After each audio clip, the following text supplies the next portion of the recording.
y a beaucoup à dire aujourd'hui sur cette histoire de Noach. Vous savez, comme je vous l'avais dit la fois précédente, lorsqu'on parle de Noach, évidemment, la première chose qui vient à l'esprit, comme on en avait parlé, mais la première chose qui vient à l'esprit, c'est quand on parle de Noach, de quoi parle-t-on? Immédiatement, tout le monde, sans aucune distinction, dira que Noach, c'est l'arche qui a sauvé sa famille et les animaux. Bon, c'est la première chose que l'on dit.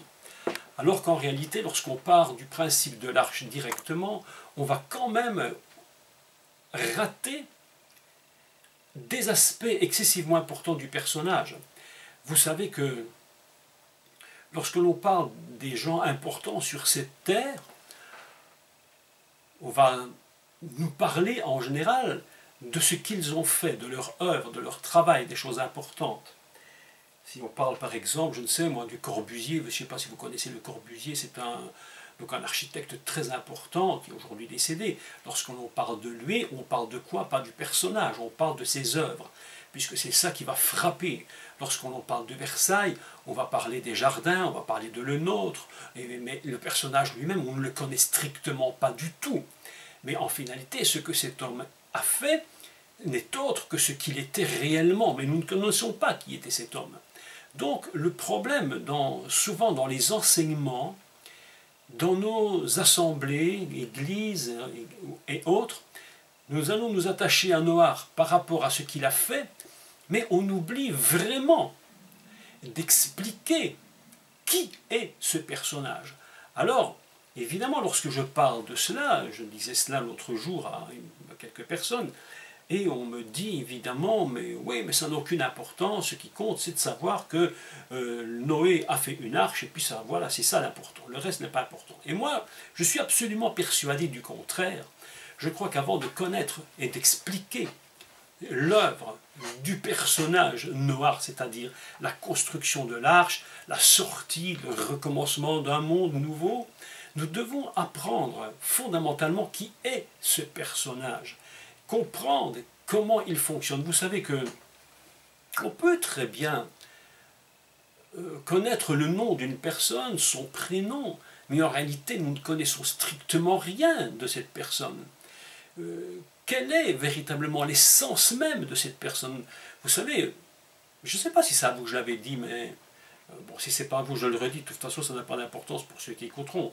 Mais il y a quelques années, je me trouvais donc en Belgique, et puis j'étais chez une amie, une ancienne collègue. En allant chez cette collègue, je vois une boîte aux lettres. Sur cette boîte aux lettres, il était inscrit Jacques Collant. Et j'étais surpris. Je me dis, mais voilà quelqu'un qui porte exactement le même nom et le même prénom que moi. Et je ne crois pas qu'il y en a 10 000 au monde. Je crois qu'il y en a peut-être 2 ou peut-être plus, je ne sais pas. En attendant, j'en ai vu un qui était juste à côté de chez moi. Et j'étais surpris. Et je me suis dit, mais en réalité, si on cherche ce monsieur, Jacques Collant, en réalité, on va rencontrer quelqu'un qui porte un nom et un prénom, mais en finalité, on ne sait jamais qui il est. On ne sait pas du tout qui est cette personne. Autrement dit, l'essence même de la personne, nous ne la connaissons même pas à travers son nom ni son prénom.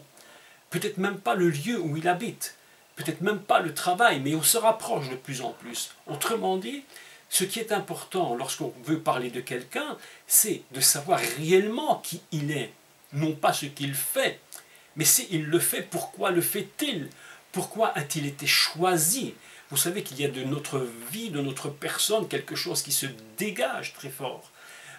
Il y a des expressions qui sont très, j'allais dire un peu basiques, mais on dit qu'il y a des choses comme des ondes qui sortent négatives et positives. Je pense qu'il y a une part de vérité dans ces choses. Sans aller trop loin, je pense qu'il y a une part de vrai. Mais c'est vrai qu'il y a des choses qui se dégagent de la personne, et ce qui fait qu'on peut sentir cette personne ou ne pas bien la sentir. C'est pourquoi connaître le personnage est très très important avant de connaître son œuvre. Donc fondamentalement, aujourd'hui, j'aimerais prendre du temps pour expliquer qui est ce Noach et comment il fonctionne. Je vais redire rapidement quelques mots sur le fondement même du personnage, dont il est écrit que Noé a un père qui s'appelle Lémer. Lémer est un personnage lui-même excessivement important. D'ailleurs, vous le retrouvez dans la généalogie du Messie, c'est-à-dire qu'il porte en lui quelque chose d'absolument divin, une force messianique extraordinaire qui va engendrer Noach. Et nous allons voir que ces personnages ont des correspondances dans toute l'histoire messianique et dans toute la Bible d'ailleurs, et qu'ils contiennent en eux ces forces messianiques extraordinaires. Ce n'est pas des personnes qui sont venues comme par hasard, et il est né de Lémer, il aurait pu naître de quelqu'un d'autre, tout compte fait, mais pas du tout. Nous devons toujours savoir que tous les personnages bibliques, le Messie compris, est né de personnes qui ont en eux quelque chose de très très très particulier concernant la dimension messianique. C'est pourquoi j'ai bientôt terminé. J'avais promis avant les vacances de le faire, je n'ai pas eu le temps de le terminer parce que c'est assez complexe. J'avais promis de terminer les généalogies, les 2 généalogies de Messie, Yeshua, et d'expliquer comment elles fonctionnaient. Donc elles sont bientôt terminées et je vous les enverrai. Donc c'est très important de comprendre fondamentalement comment et quelle est cette essence qui se trouve dans la nature de Noach, pour comprendre le pourquoi il a été choisi pour pouvoir construire cette arche. Il y a tout un plan divin derrière. Et vous allez voir les correspondances qui existent entre Noach, entre ce qu'il est, ce qu'il va faire, le recommencement du monde et toute la dimension j'allais dire, de la loi que Dieu va donner à Israël, du tabernacle et du Messie lui-même. Impressionnant d'ailleurs, parce que lorsqu'on lit les textes hébreux, on voit que les mots qui sont choisis ont des correspondances, mais absolument fantastiques.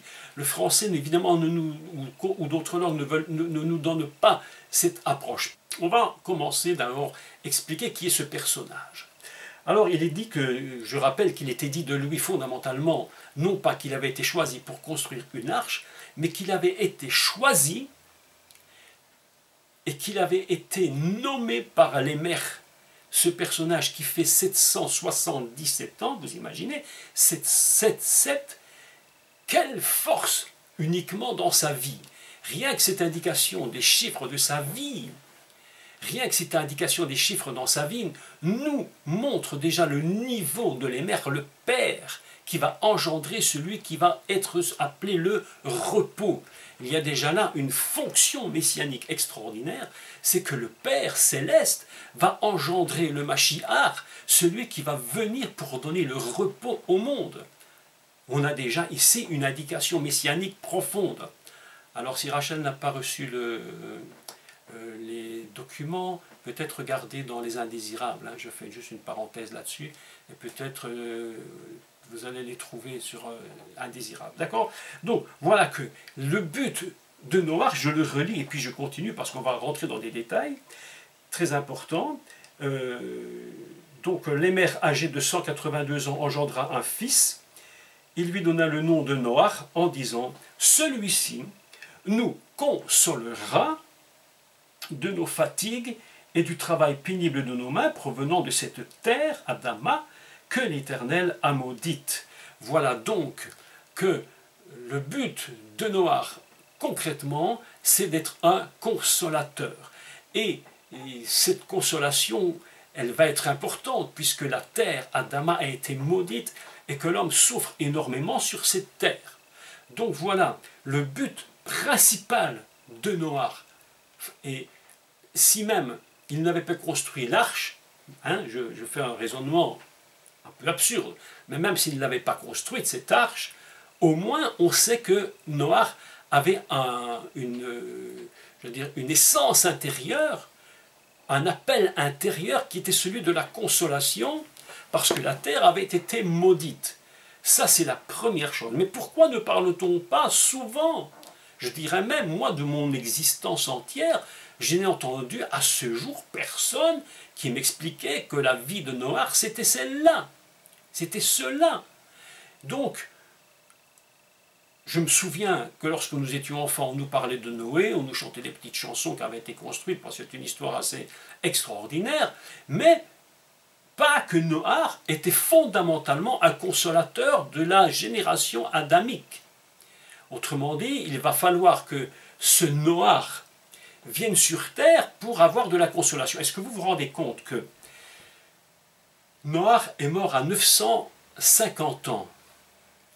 À 500 ans, il a engendré des fils, puis est venue, mais approximativement, la période où il va construire l'arche.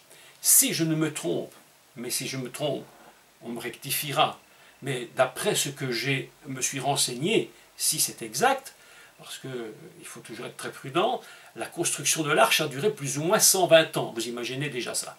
Donc ce qui veut dire qu'il y a 500 années, pour ainsi dire 500 années de la vie de Noach, dont on ne parle strictement pas. La Torah fait un bond incroyable de 5 siècles. Je ne sais pas si vous imaginez, mais 5 siècles, c'est très très long. Elle saute de 5 siècles, depuis le moment où il va naître jusqu'au moment où il va enfanter 3 fils, et puis va se produire toute l'histoire de la construction, jusqu'au moment où il va sortir de l'arche, et puis il va décéder à l'âge de 950 ans. Donc pendant ces 500 ans, il y a un personnage qui va devoir fonctionner selon un principe qui est le principe de la consolation.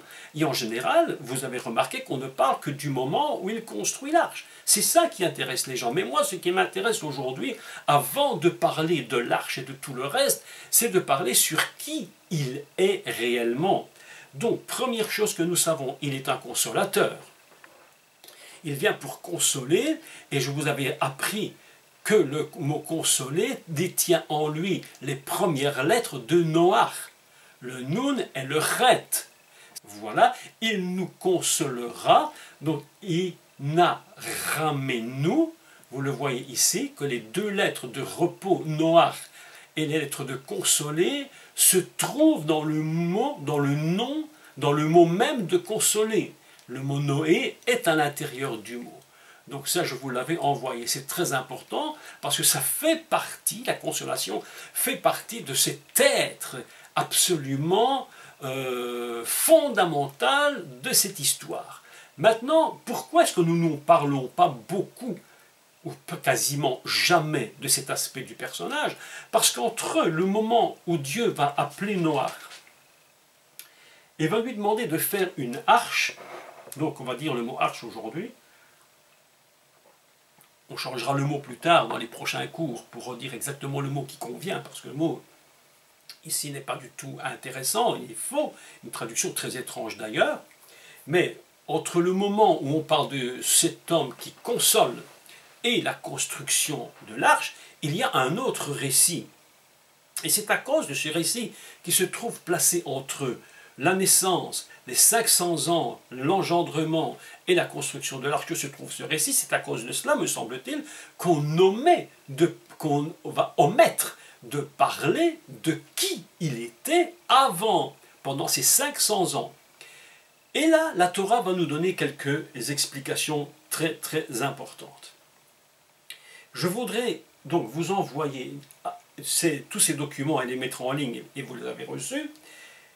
Et nous allons le lire d'abord en hébreu, et je vais vous commenter le texte, et vous allez voir qu'il y a des choses très très très intéressantes à dire sur cela. Nous allons donc prendre le texte au chapitre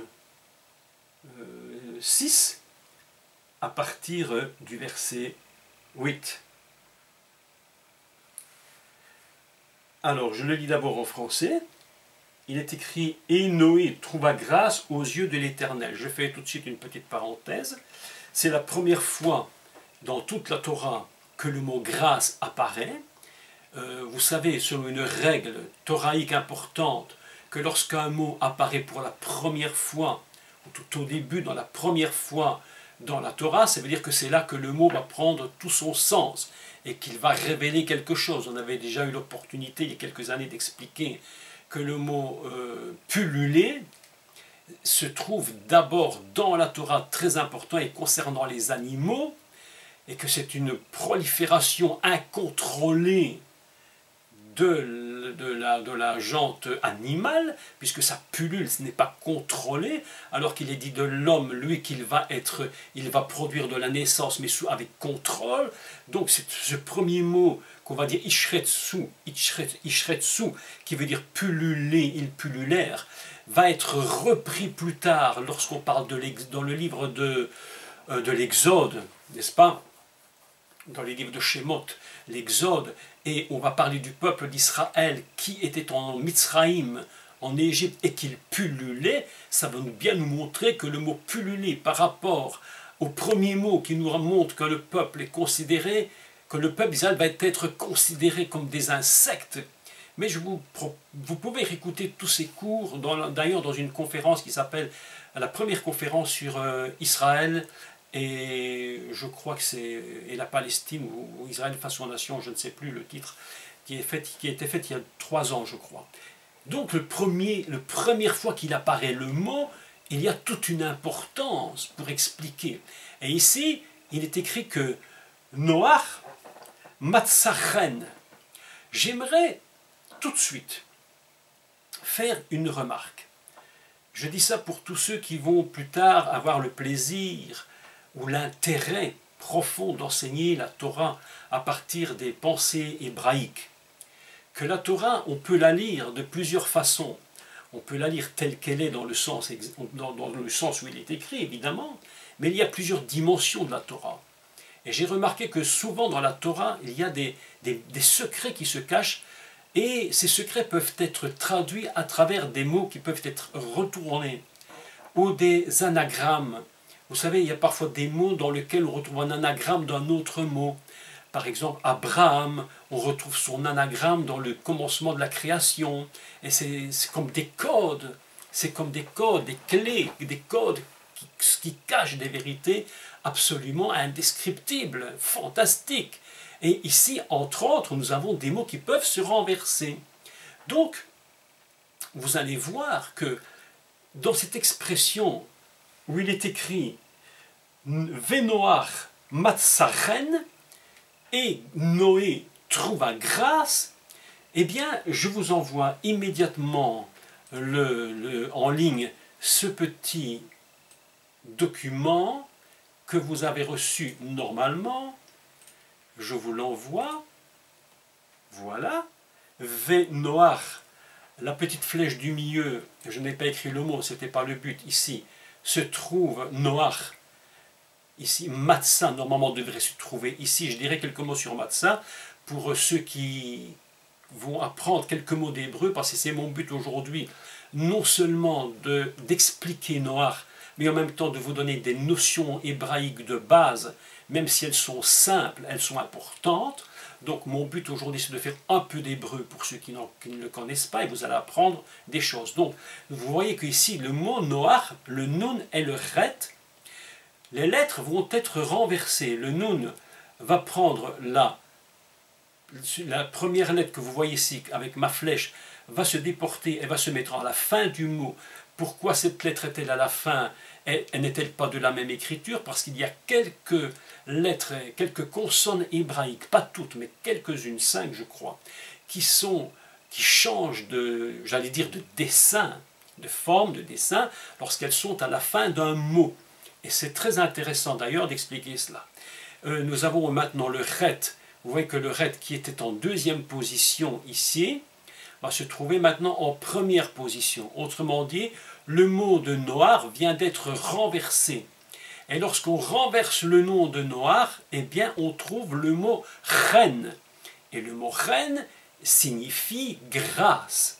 Alors vous voyez que c'est intéressant, parce qu'on peut le lire dans les deux sens.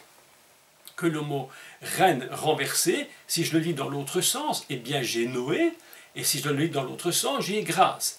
Donc, Noach Matsachen, voilà une explication intéressante sur un des principes bibliques de la Torah. Maintenant, disons quelques mots, simplement sur le mot matzah.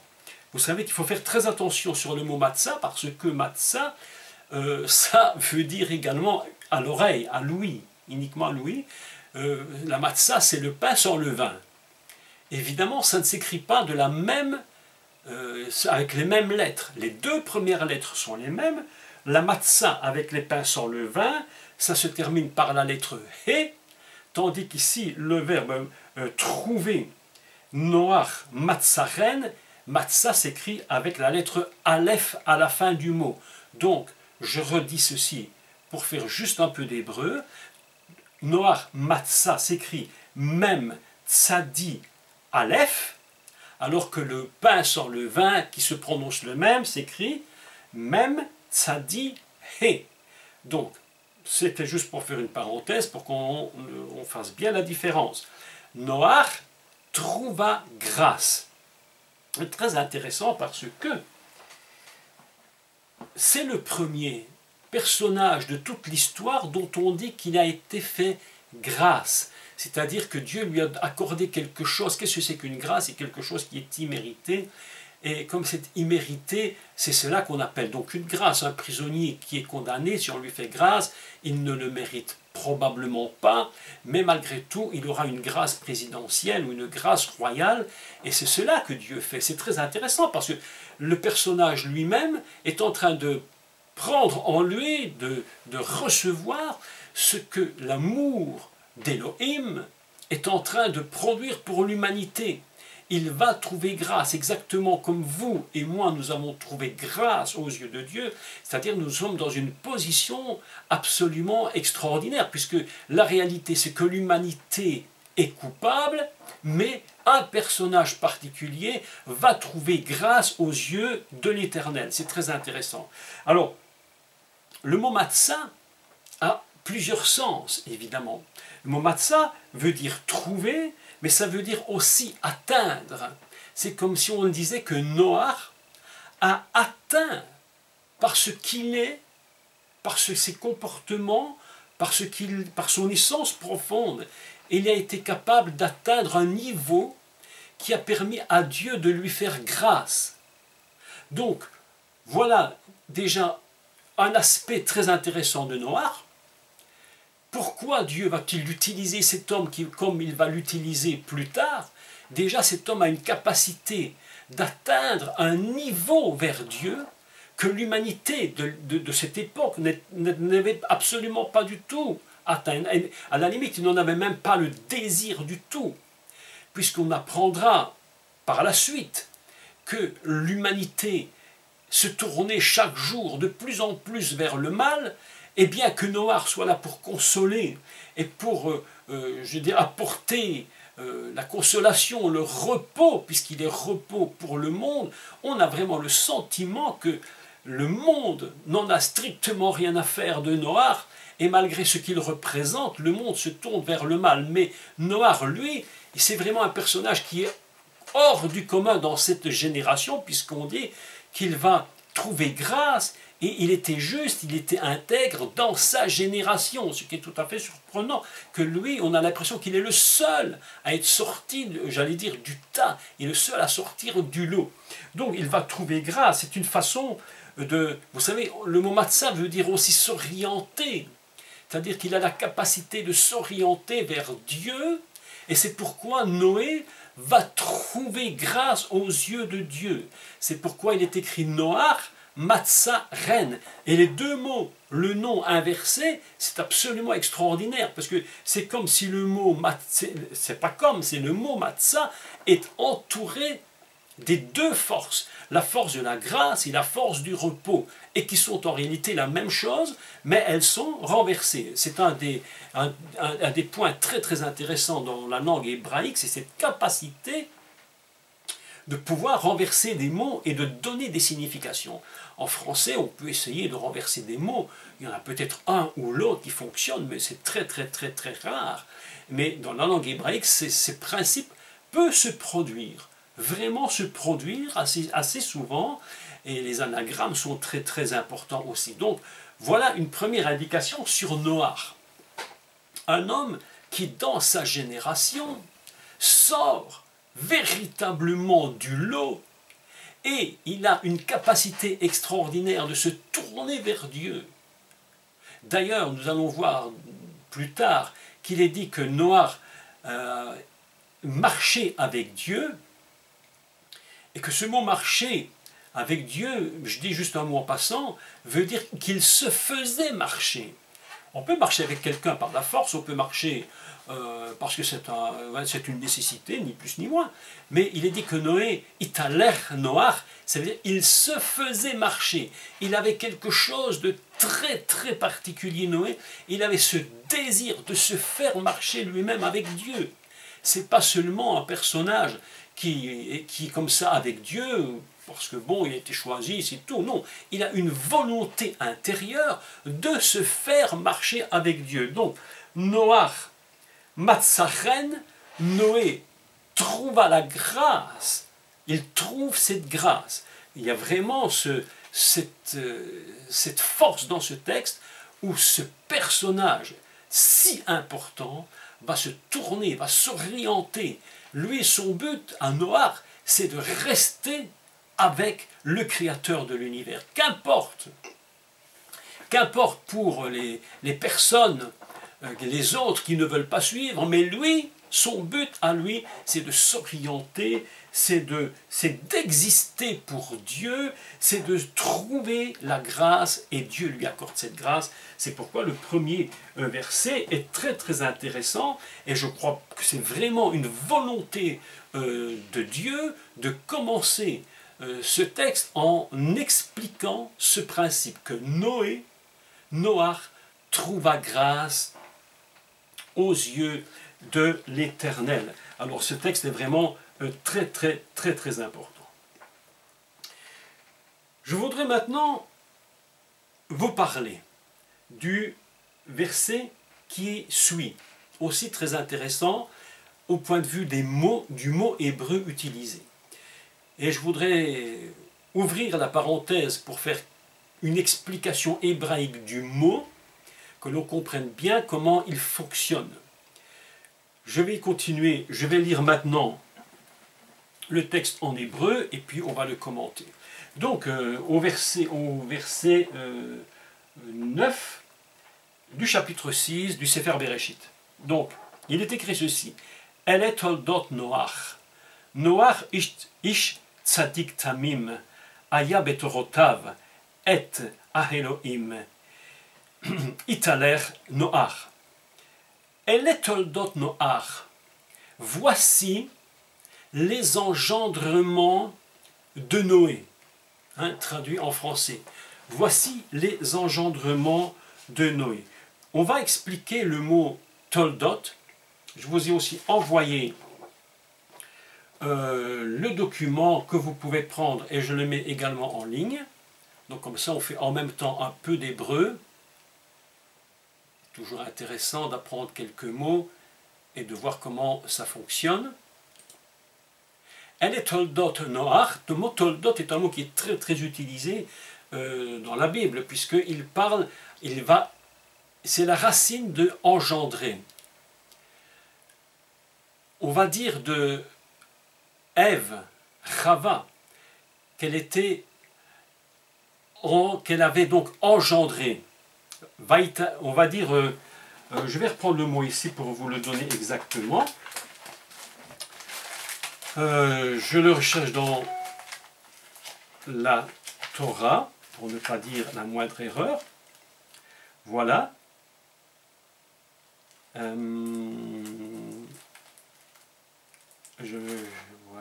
Voilà ici.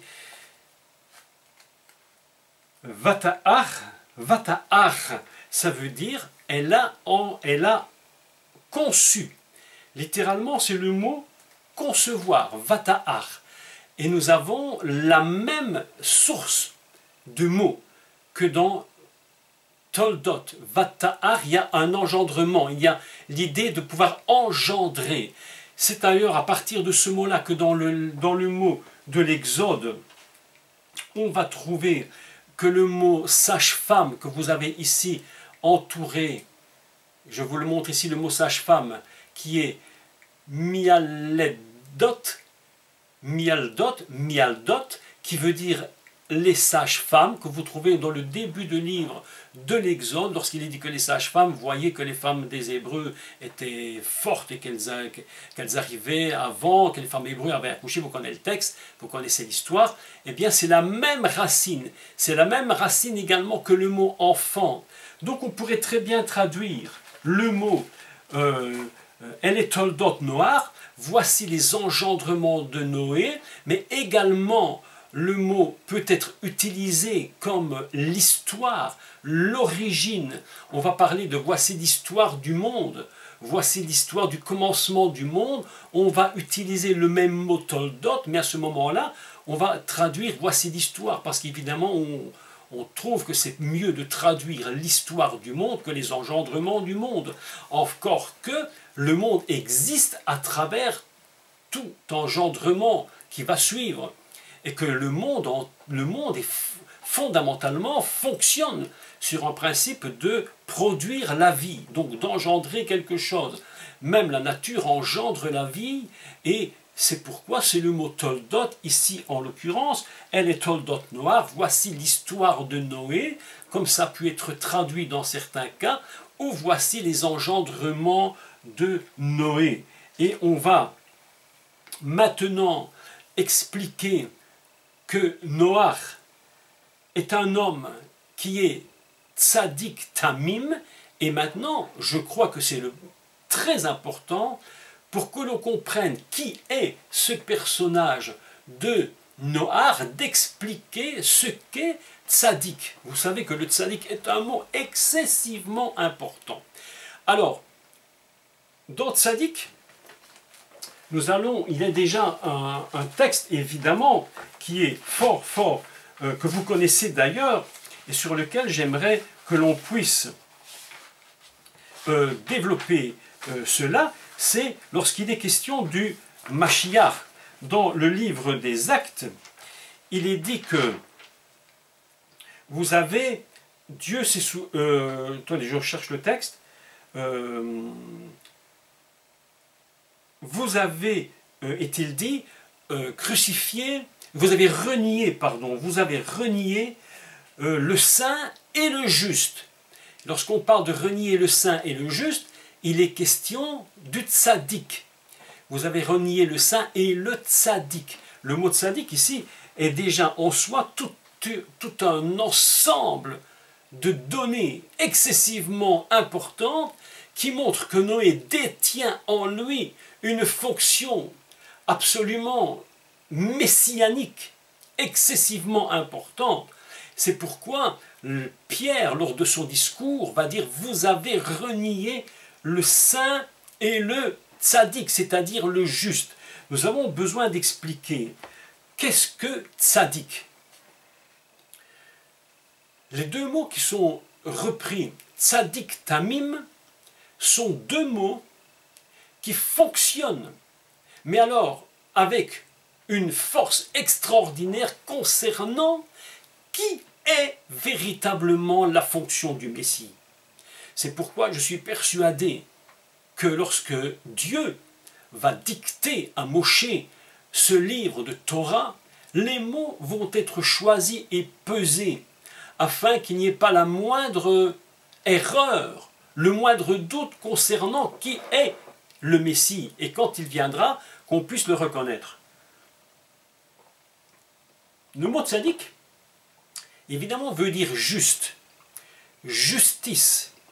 Et de ce mot-là va sortir un autre mot qui est d'une importance excessivement grande pour le peuple d'Israël. Ça fait partie de une des choses les plus importantes que le peuple d'Israël doit connaître et mettre en pratique, c'est ce qu'on appelle la tzedaka. Certains d'entre vous, vous connaissez ce mot, d'autres pas. Pour ceux qui ne connaissent pas, je vais expliquer la tzedaka, qu'est-ce que cela représente. Parce que, pourquoi je prends du temps pour expliquer la tzedaka? Parce que ça fait partie, mais intégrante, de qui est Noach.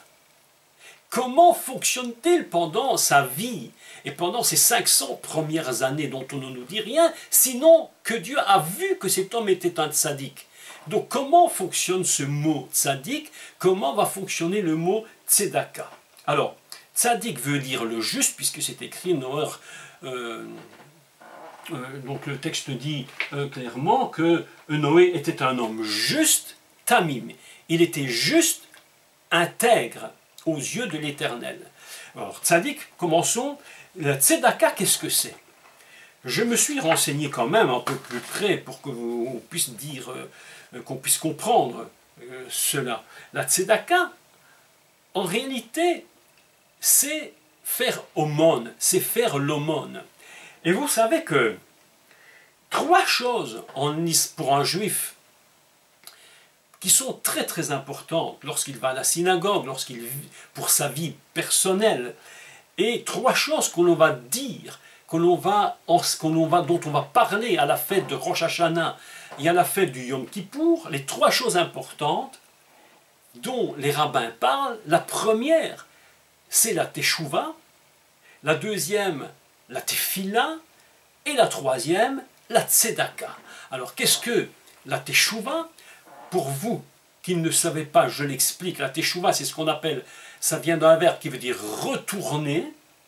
D'accord? On va dire qu'on va faire teshuva, on va retourner dans un but de se repentir. J'avais expliqué que le Messie lui-même va faire teshuva. Il va faire teshuva pour le monde, il va retourner. Déjà là, il y a tout un sens de retour. Il va retourner et il va plus tard réparer. Après, puis il y a tefila, ça c'est la prière dont le Messie nous a demandé de prier sans cesse. Et puis la troisième chose très importante, c'est la tzedaka, c'est de faire de l'aumône, c'est de faire donner aux autres. Vous imaginez que dans ce contexte de la tzedaka, on est déjà en train de comprendre, mais comment fonctionne Noach? Quel est le but de ce personnage? Alors, le mot tzaddik, ça a un sens de justice, d'avoir un caractère. Déjà, le caractère du personnage, d'un caractère qui est dans la justice. C'est pas n'importe qui peut être dit tzaddik. On parle des tzaddikim. Ce sont des gens dont le caractère lui-même est un caractère qui est juste. Ça a également un sens de défendre une cause qui est juste. Vous imaginez donc la pensée de Dieu vis-à-vis du personnage lorsqu'il le regarde. Noé est un personnage qui sera et qui est capable de défendre une cause qui est juste. Ce qui ne veut pas dire que tout le monde va accepter. Ce que Noach va faire, on va dire. D'ailleurs, on va très bien constater que lorsque l'arche sera faite, que l'humanité, dans son ensemble, va refuser, tout du moins n'aura pas intérêt. Et que Noach, à la limite, on sera probablement la risée d'un monde qui aurait bien besoin de comprendre, mais qui se bouche les oreilles. Vous savez, on est dans ce même système aujourd'hui. Lorsque nous parlons du Mashiach, du salut du monde, les gens ne comprennent même pas ce que notre langage. Il est vrai que souvent, nous parlons un langage, comme on appelle communément un langage, le patois de Canaan, où les gens, quand vous leur dites il faut être sauvé, les gens vous disent mais sauvé de quoi? Ils ne comprennent même pas qu'ils sont en train de périr et que le monde est en train de périr. Donc, il y a déjà ce principe de Noach qui est de défendre une cause juste, quoi qu'on pense de lui, quoi qu'on dise de lui, il est dans cette nature, dans son essence profonde, un homme dont le caractère est juste et capable de défendre une cause juste. C'est cela Noé. Et c'est parce que l'Éternel voit ça dans cet homme, que cet homme peut être utilisé. Vous savez, il y a des gens, ils ne sont jamais utilisés par Dieu, se posent des questions, pourquoi Dieu ne m'utilise pas, Dieu ne m'utilise pas. Mais Dieu regarde exactement qui tu es, quel est ton fonctionnement. Beaucoup de gens attendent, ils ne voient rien se produire, et ils n'arrivent pas à comprendre qu'il faut se remettre en question. C'est pourquoi le mot tefila, la prière, je vous l'en avais dit quelques mots dernièrement, c'est s'évaluer soi-même. Le départ de la prière, c'est de s'évaluer soi-même avant de demander quoi que ce soit.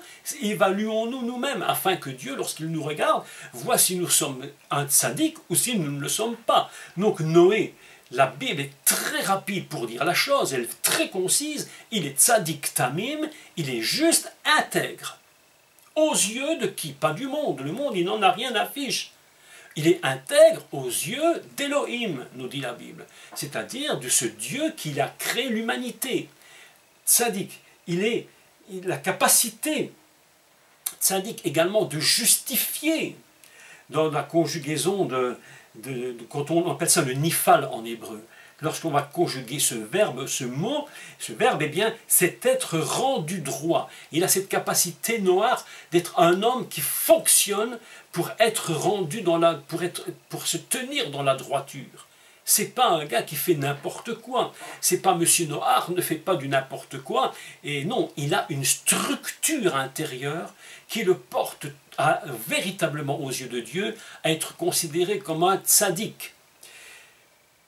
C'est également le sens de faire paraître juste. Le but de Noach dans la consolation et dans l'essence du départ de sa nature, c'est qu'il a une capacité de faire paraître juste.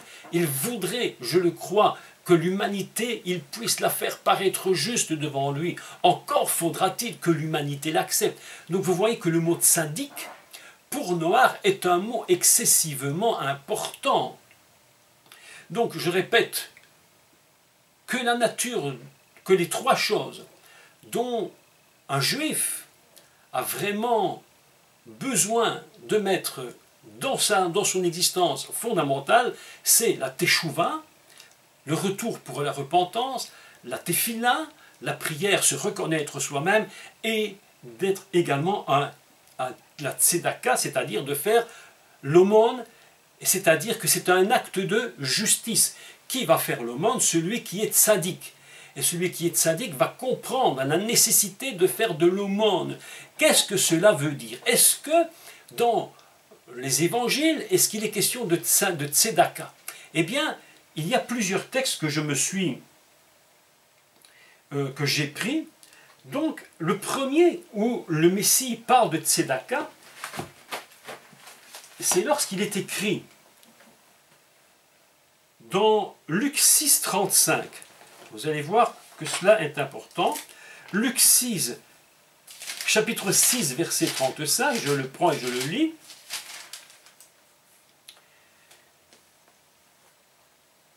Alors, voilà. Alors, voilà ce qui est dit. Écoutez ce que dit le Mashiach Yeshua. Il va dire ceci.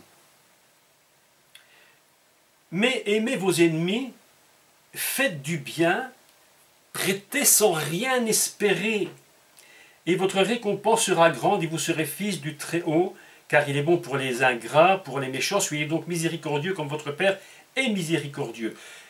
Il faut donner, il faut sans rien espérer en retour. C'est un des principes fondamentaux de l'aumône, c'est-à-dire qu'il y a par exemple une petite phrase que l'on dit en français généralement, c'est que ta main droite ne sache pas ce que fait ta main gauche. Il y a des gens qui donnent et ils espèrent qu'on va le savoir et ils feront tout pour qu'on le sache, évidemment, pour qu'ils puissent paraître des gens droits ou justes. Et justement, le principe du tzaddik, lorsqu'il va mettre en pratique son aumône, c'est justement de faire les choses sans rien attendre en retour. Qu'importe si les gens nous donnent, qu'importe si les gens ne nous rendent rien, ce qui compte, ce n'est pas ça du tout. Le but, c'est de pouvoir faire une aumône sans rien attendre en retour. C'est ce que Yeshua dit. Lorsque vous donnez, n'attendez rien en retour. Ça, c'est ce qu'on appelle la tzedaka. Le Messie lui-même enseigne ce principe fondamental. Parce que c'est... Alors j'ai pris ici quelques explications. Vous savez qu'il y a le rabbin Maïmonide, si vous cherchez un peu, vous allez trouver ce qu'il dit sur la tzedaka. Pourquoi c'est important? Parce que ça nous révèle véritablement quel est le fondement même d'un homme comme Noach. Comment fonctionne-t-il? Est-ce qu'il fait les choses pour attendre qu'on lui fasse du bien en retour? Non, pas du tout. Est-ce qu'il fait les choses pour qu'on l'élève? Non, pas du tout. D'ailleurs, il est écrit qu'il était tzaddik, non pas aux yeux des hommes, ce n'était pas son problème, ce n'était pas le but, il était tzaddik aux yeux de Dieu. C'est cela qui est important. Lorsque vous faites une offrande, faites une tzedaka, donc vous serez tzaddik, mais pour Dieu, qu'importe ce que les autres pensent. Et je voudrais vous relire un deuxième texte avant d'aller un peu plus loin, dans le livre de Galates. Et vous voyez qu'on peut comprendre certains principes qui sont donnés. Dans Galates, au chapitre 2, verset 10, écoutez ce qui est dit, c'est très très surprenant. Lorsque Paul va être envoyé parmi les païens, une chose est très très intéressante. Voilà ce que vont dire ceux qui l'envoient, les anciens de l'assemblée, hein, donc de la Keïla, puisque c'est comme ça qu'on le dit, l'assemblée, la Keïla. Voilà ce qu'ils vont dire à Paul et à Barnabas. Ils vont lui dire, ils nous recommandèrent ce... Alors, je lis juste un peu avant. Jacques, Pierre et Jean, qui sont regardés comme des colonnes, me donnèrent à moi et à Barnabas la main d'association, afin que nous allions, nous, vers les païens et eux vers les circoncis, donc vers les juifs. Ils nous recommandèrent seulement de nous souvenir des pauvres, ce que j'ai eu bien soin de faire. Autrement dit, qu'est-ce qu'ils ont dit? Ils ont dit surtout, faites quoi? Faites l'aumône, souvenez-vous des pauvres. Il faut que vous soyez, que vous pratiquiez la tzedaka. Et encore, un autre texte très important, mais alors là, celui-là, il nous relie directement à l'histoire de Noach d'une façon formidable. C'est dans le livre des Actes, chapitre 10, et au verset 31, 10, 31, prenez ça, vous allez voir ce qui est dit, si je ne me trompe pas. 10, 31, j'espère ne pas mettre... Voilà. Voilà. Alors c'est l'histoire de Corneille, et vous allez voir quelque chose de surprenant. Et comment Dieu juge une personne qui agit comme Corneille en tant que juste. Pourtant, il ne connaissait pas encore Yeshua, le Messie, comme sauveur, mais il y avait déjà en lui quelque chose qui le portait, comme Noach était constamment porté vers Dieu. Voilà que Corneille lui-même a un comportement absolument extraordinaire. Il va faire une œuvre de tzedaka. Écoutez ce qui est dit. Corneille dit, il y a 4 jours, dans Acte 10, 30, Corneille dit, il y a 4 jours à cette heure-ci, je priais dans ma maison à la 9e heure. Et voici un homme vêtu d'un habit éclatant se présenta devant moi et dit, Corneille, ta prière a été exaucée. Et pour quelle raison donc? Et Dieu s'est souvenu de tes offrandes, de tes aumônes. Quel est le mot utilisé ici? Le même mot, tes aumônes. Corneille faisait des tzedaka. On dit tzid koteira. Il s'est souvenu de tes offrandes, de tes tzedaka. Voilà comment Corneille était vu aux yeux de Dieu. Un homme qui savait donner, qui savait faire des offrandes. Il n'attendait rien de spécial, mais il priait Dieu. Et Dieu a vu son cœur. Un homme capable d'être un juste. Alors vous savez, je vous dis une vérité. Écoutez, je vais vous dire une vérité. C'est, ne jugeons pas trop rapidement les gens extérieurs à nos assemblées. Nous avons parfois l'habitude dans nos églises de dire à tous ceux-là ne sont pas convertis, c'est tous des mauvais. Eh bien, je vais vous dire une chose, Dieu regarde, et Dieu voit souvent des personnes qui ne sont même pas encore, j'allais dire, venues au Messie, mais qui ont des comportements dignes d'un juste. Et Corneille se tournait, il priait Dieu, il faisait des offrandes, et qu'est-ce que Dieu nous dit? La Bible nous enseigne que ce que Dieu a vu de cet homme, c'était qu'il était un juste, un tzaddik. Pourquoi? Parce qu'il pratiquait les offrandes, les aumônes, et Dieu s'est souvenu de ces aumônes. Voilà exactement un texte qui nous rapproche, mais véritablement de qui? De l'histoire de Noach. Noach était considéré comme un juste. Dieu avait vu en Noach un personnage qui avait toutes ses qualités. la qualité du juste, de défendre une cause, d'être juste en caractère, de connaître la justice, de pouvoir justifier et de faire paraître ce qui est juste. Mes amis, ne jugeons pas trop rapidement.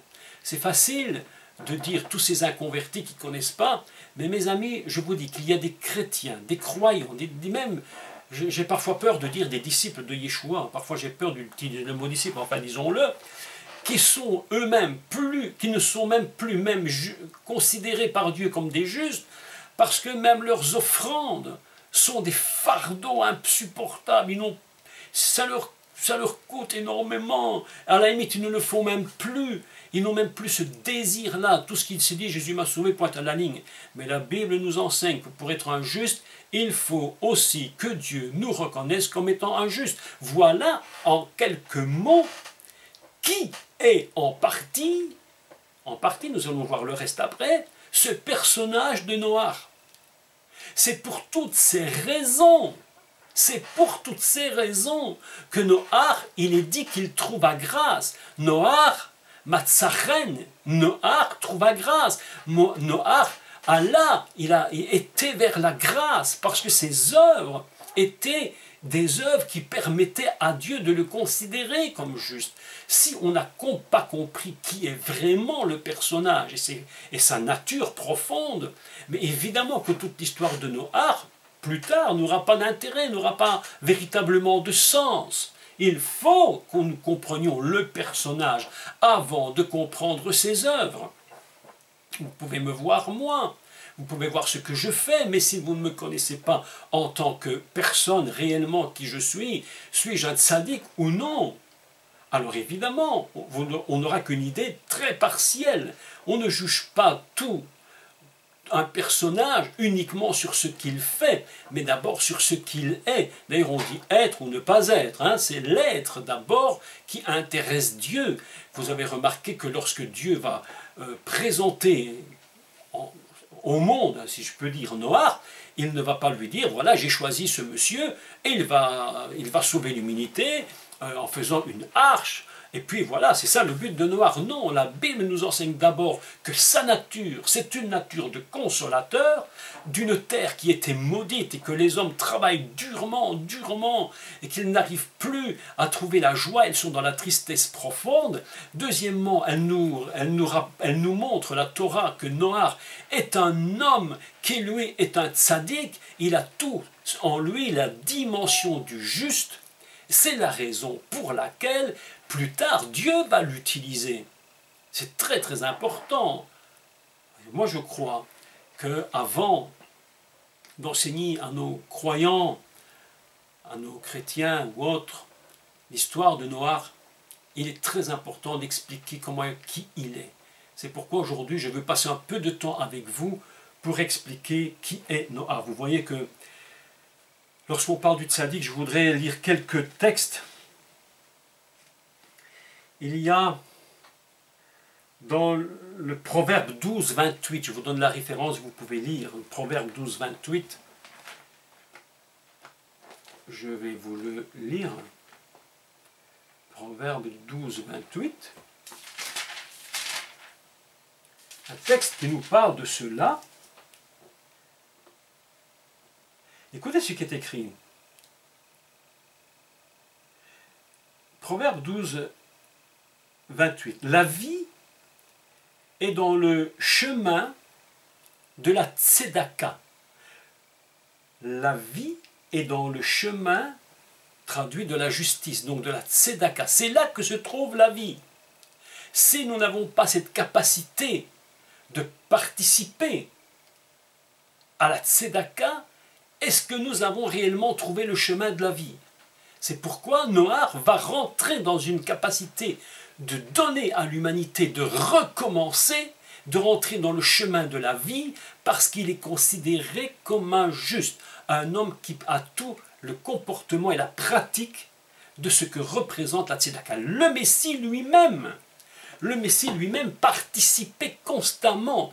Et ce qui est surprenant, c'est une parenthèse qui me vient à l'esprit juste maintenant dans ma pensée d'ailleurs, c'est qu'il y avait le Mashiach, Yeshua avait un trésorier, Judas d'ailleurs, Judas, qui lui tenait l'argent et il donnait aux pauvres.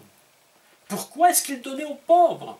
Parce que le Mashiach lui-même, évidemment, on sait que Yehuda, il prenait l'argent dans la bourse, il la mettait dans sa poche, il n'était pas clair du tout ce monsieur. Donc voilà, mais Yeshua, dès le fondement de son ministère, avait un besoin, une nécessité absolue, que lui-même pratiquait la justice à travers la tzedaka, à travers l'aumône pour les pauvres.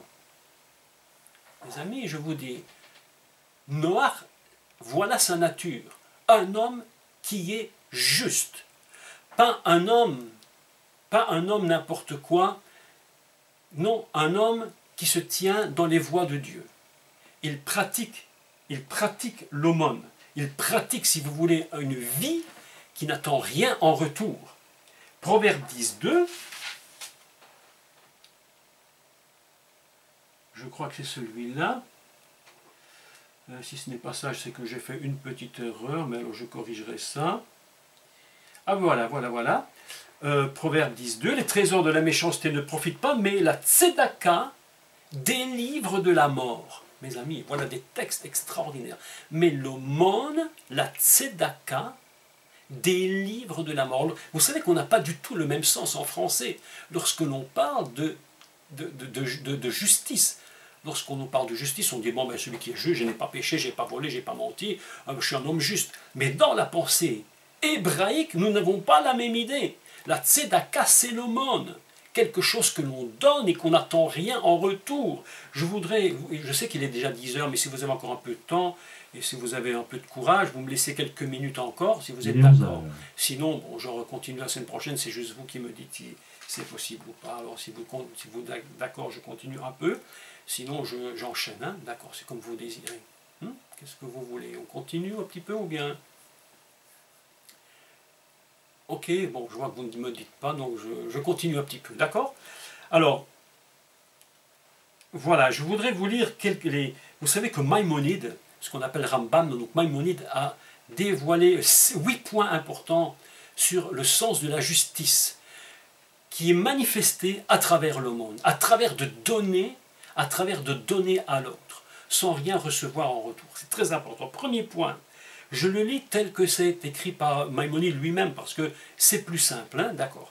Il dit, premier niveau, qui est le plus élevé pour Maïmonide, je soutiens une personne dans la pauvreté par un don, un prêt, ou en lui proposant de devenir mon associé dans une entreprise, voire en lui procurant du travail. La personne nécessiteuse peut ainsi subvenir seule à ses propres besoins. Voilà des choses, un premier niveau que nous pouvons faire. Deuxième point, le don, écoutez, c'est très important, absolument anonyme. Lorsque je fais un don, quel qu'il soit, je fais un don qui est absolument anonyme. Je fais parvenir de l'argent ou un bien à quelqu'un dont j'ignore même l'identité et qui va même peut-être même ignorer la mienne, qu'importe. Ce don qui exclut toute espérance de gratitude et de reconnaissance. C'est ce que Yeshua disait. Prêter, donner, sans rien espérer en retour, ça c'est la véritable tzedaka, ça c'est la véritable justice. Ça c'est ce que la Torah nous enseigne, être un homme, une femme juste. C'est ce qu'ils appellent être un tzaddik. Il y a beaucoup de gens qui disent Jésus m'a pardonné mes péchés, Yeshua m'a pardonné, je suis juste, je suis son... Mais leur comportement ne fonctionne pas en tant que juste. Ils ne sont pas capables de donner à l'autre du temps, de l'argent, des moyens, de l'aide, quelle qu'elle soit, de faire quelque chose sans rien attendre en retour. C'est pourquoi il faut que notre justice ne soit pas vue des hommes. Il est dit que votre justice, c'est Yeshua qui parle, hein, qui dit que votre justice ne soit pas automatiquement vue de tous les hommes, que votre tzedaka ne soit pas quelque chose que vous fassiez en disant « Regardez, je donne » comme le faisaient certains religieux de l'époque de Jésus. Mes amis, être juste, c'est aussi participer à l'offrande sans rien espérer en retour. Je me souviens de cette parole du Mashiach. Écoutez, elle est très importante. Vous voyez comme nos pensées peuvent évoluer dans ce texte. Lorsque vous donnez quelque chose à quelqu'un, Jésus dit, si tu donnes ton manteau, donne aussi ta tunique. Si tu donnes... Oh, qu'est-ce que cela veut dire? C'est bizarre. Si on te frappe sur la joue gauche, présente aussi la droite. Alors évidemment, le texte est souvent très mal compris. Ça veut dire quoi? Si on t'a volé, on donne encore quelque chose. Ce texte-là, ces paroles du Mashiach sont excessivement mal comprises. Et ça a traduit une fausse image de l'amour chrétien, entre guillemets chrétien. Une fausse image de l'amour de Dieu et des enfants de Dieu. Alors c'est pourquoi si quelqu'un dit ah, on m'a frappé, qu'on me donne encore un coup, ben, tu vas faire ça 10 fois jusqu'au moment où ils vont te tuer. Non, c'est pas cela que ça veut dire. Si on te prend ton manteau, donne encore ta tunique, ça veut dire quoi? Si demain on me vole ma voiture, je vais donner mon vélo moteur. Si on me vole mon vélo moteur, je donnerai encore autre chose. Ce n'est pas du tout ça que ça veut dire. Ce texte a un sens profond par rapport à la tzedaka. Ça veut dire, il ne faut pas, si on te prend quelque chose, eh bien toi tu vas donner. Tu vas briser littéralement le principe du vol et tu vas donner. Et tant pis si tu ne reçois rien en retour, même si on ne te rend pas ce qu'on t'a volé, qu'importe. Toi, tu as brisé le principe du vol, le voleur reste un voleur, mais toi, tu es dans le principe de donner sans rien attendre en retour. Si on t'a pris quelque chose, eh bien donne autre chose pour briser le principe du vol, et toi-même, tu vas donner, autrement dit, qu'importe celui qui te l'a fait, qu'importe ce qu'il a fait, pour lui c'est son problème, mais pour toi tu te mets dans le principe du don, et qu'importe si tu ne reçois pas en retour. Vous savez, dans la parole de Dieu, dans les principes divins, il y a vraiment des secrets qui nous permettent de vivre. Il y a quelque chose de très difficile pour un être humain, c'est de ne pas se sentir volé lorsqu'on lui a pris ce qu'il possédait. Il y a quelques années, je vais faire un cas personnellement comme celui-là, où des gens j'avais prêté de l'argent, et ces gens ont été d'une malhonnêteté extraordinaire, et ils faisaient la même chose partout, mais je ne le savais pas. Mais je leur ai prêté 100 € à ce jour, depuis maintenant, je dirais presque plus de 10 ans, jamais ils me l'ont rendu. Je me suis donc senti excessivement volé, et cela m'avait fait mal. Je me suis dit, mais comment on peut être si malhonnête? Vous savez ce que j'ai fait? À un moment donné, je me suis dit, le Mashiach a dit, si on te vole, prends autre chose et donne-le encore. Bon, j'ai pas eu l'opportunité de recevoir. Donc je me suis dit ceci. Je t'ai prêté, tu ne me l'as pas rendu.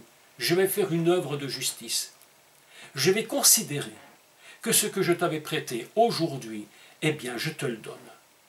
Et vous savez ce qui s'est produit?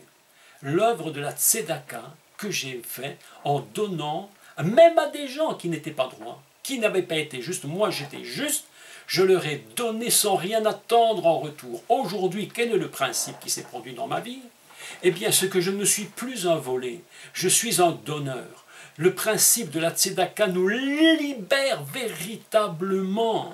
Le principe nous libère véritablement de ce que les gens peuvent faire contre nous. Si tu vois quelqu'un qui t'a fait du mal, eh bien donne. Si tu as volé ton manteau, donne ta tunique. Vous comprenez le principe? C'est de cela que parle le Mashiach. Ça ne veut pas dire que tout le temps tu vas accepter tout, n'importe quoi, n'importe comment. Mais il y a un principe fondamental, c'est d'être juste. Il faut que notre justice soit maintenant mise en pratique aux yeux de Dieu. Qu'importe si les hommes ne reconnaissent pas notre justice. Aujourd'hui, mes amis, je vous affirme haut et fort, que pour moi, j'ai mis certains murs autour de moi et que les choses ne m'atteignent plus. Il y a des choses auxquelles je ne peux plus être atteint du tout. Elles n'ont plus pour moi d'impact. Que pensent les gens? Je fais le bien. Je vais vous dire une chose, je préférerais, écoutez-moi, ce que je vais dire est fort, mais je préférerais me tromper en faisant le bien qu'en faisant le mal. Je préférais me tromper en donnant qu'en ne donnant pas. On me dit, ouais, tu es exagéré. Peut-être, je me suis peut-être trompé, mais mon cœur était dans la justice. Et ces comportements-là de l'homme juste nous protègent. C'est comme des murs qui nous entourent, comme des murailles qui nous entourent et qui nous empêchent d'être touchés par l'extérieur et par les choses de l'extérieur. C'est pourquoi Noach est un tzaddik un homme dont tous les comportements fonctionnent devant Dieu comme étant quelqu'un qui n'est pas influencé par son extérieur. Le monde était de plus en plus mal, nous dit la Bible, il allait de plus en plus, le mal était chaque jour plus grand, mais Noach est véritablement entouré, il est un juste. C'est un homme qui sait pratiquer la justice. C'est pas seulement un homme qui ne pêche pas, un homme qui ne fait pas le mal. Non, la Bible nous dit que toute personne est pécheur sur cette terre. Même Noach l'était, en tant qu'homme. Mais Dieu lui fait grâce. Noach matzaren. Noach trouva grâce. Pourquoi? Parce qu'il est un tzaddik et que ses comportements de tzaddik le poussent à aller vers Dieu. Ses comportements de tzaddik le poussent à connaître, à être reconnu de Dieu. Comme Corneille, l'Éternel, Dieu a vu tes offrandes, donc tes tzedaka. Il les a vus. C'est pourquoi Dieu va faire grâce. Et là, le chemin de la vie nous dit, c'est quoi? Le chemin de la vie, c'est la tzedaka. C'est le mot justice pour nous va évidemment être assez faux, parce qu'on a l'impression que la justice, simplement dire, bon, je suis juste, pas juste, j'ai péché, pas péché. Non, il y a tout un comportement de justice. Voilà qui est Noach. Voilà qui il est. Je voulais aujourd'hui vous dire tellement plus de choses encore, mais bon, le temps passe, et puis il est déjà 11h10, donc je vais clôturer. Je vais continuer samedi prochain sur encore ce qu'est le juste, Noach le juste, et puis nous allons enchaîner sur Noach le tamim, expliquer ce que représente est un tamim, et là vous allez voir quelque chose de très très surprenant sur ce mot tamim. Et c'est pourquoi il est dit que Noé trouva grâce aux yeux de l'Éternel. Il était un juste et intègre devant l'Éternel. Et nous allons parler de cela la semaine prochaine. Donc je vous remercie pour m'avoir écouté avec beaucoup de patience aujourd'hui. J'espère que j'ai pu ouvrir vos yeux sur quelques principes concernant ce célèbre personnage incontournable de la Torah. Et puis nous allons continuer à expliquer qui il est avant de passer à ce qu'il a fait.